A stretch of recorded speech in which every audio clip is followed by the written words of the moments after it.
the agenda of white nationalists. Whether it is happening in chat rooms or it's happening on national TV, and now it's reached the White House garden. We remain focused on holding him accountable to the laws of this land and accountable to the American people. He does not know how to defend his policies, so what he does is attack us personally. We are more than 4 people. We ran on a mandate to advocate for and to represent those ignored, left out, and left behind. Our squad is big. And there you've got 4 members of the so-called squad in the 5 o'clock hour yesterday. You saw it live right here on the channel. Now you're looking live at Senator Ted Cruz of Texas, Republican. He's the chairman of the Senate Judiciary Subcommittee on the Constitution. We'll talk about some of the work you're going to do a little later today. But, Senator, good morning to you. Good morning. Good morning. Good to be with you. Good to have you as well. How do you depict what we have seen in the last 36 hours between the squad and the president and Republicans and Democrats and Nancy Pelosi? Well, look, the rhetoric has been a little bit overheated, but the substance of it is these freshman members of Congress are radical and extreme. They are embracing full-on socialism.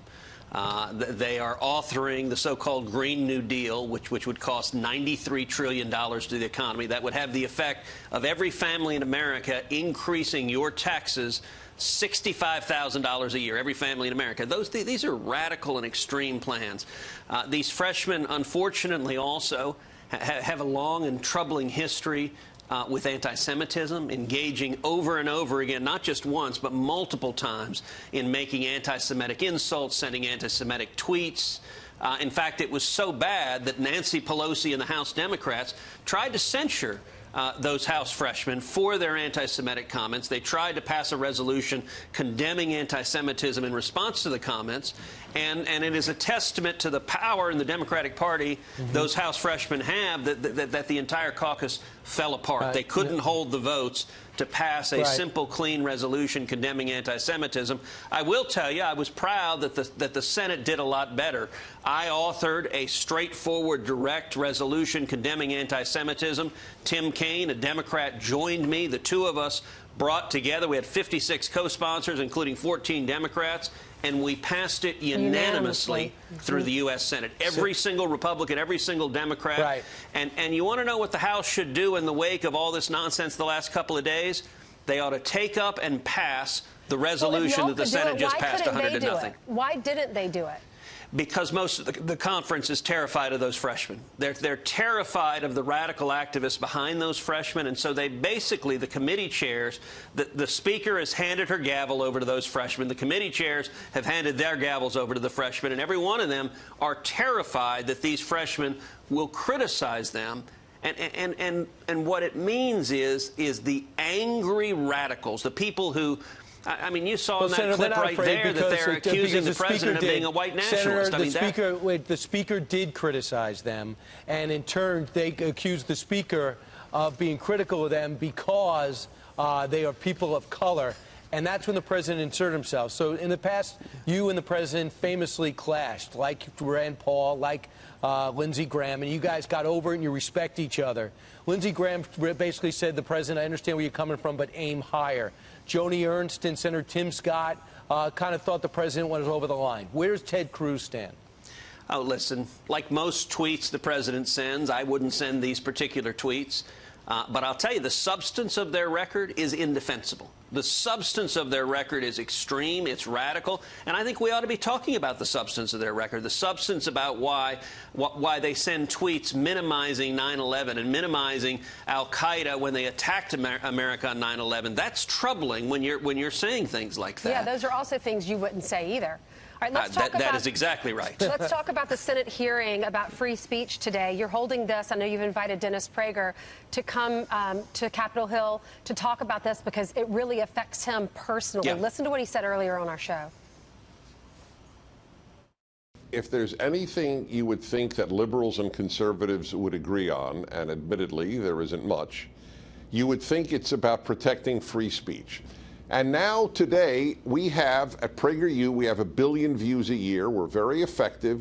And of our 320 5-minute videos, About 60 are on the restricted list. That means if you block pornography, you cannot see a discussion of Lincoln's address at Gettysburg. It's an absurdity if they say the algorithm. They created the algorithm. Let them give the algorithm to the public. This is how we ban videos. He said you can't even watch one of his videos about history if you have blocked pornography. If you're a parent and you've blocked pornography. And when we asked him why, and he said they hate us. They just don't want anyone to see our videos. You know, in George Orwell's famous book, 1984, the way Big Brother controlled its power, the way the state controlled its powers, it controlled information. So we're at war with Eurasia. We've always been at war with Eurasia. And if that changes, the information simply disappears. We see in the big tech media companies that same exact power. A couple of months ago, I chaired a hearing with Facebook and Twitter and the censorship that they're engaged in online, the political bias. Today, I'm chairing a hearing with Google. Google is a monopoly. Google may well be the most powerful company on the face of the planet because they have a monopoly on information, on what you know and what I know. And not only that, but Google owns YouTube, which is the second most popular website on the face of the planet. And the problem is they use these monopoly powers to silence voices they don't like. Listen, Dennis Prager is a brilliant thinker, but nobody with any sense would describe Dennis Prager as some sort of dangerous voice that must be muzzled. But if you're a leftist, he's a very dangerous voice because he responds with facts and reason, and the left is terrified of facts and reason. So do you know what you're going to do with these tech companies? Do you know where does Ted Cruz stand? Because you're a free enterprise guy. Sure. Google wants to be the best. And they do have a huge stake in our economy. Where do you stand?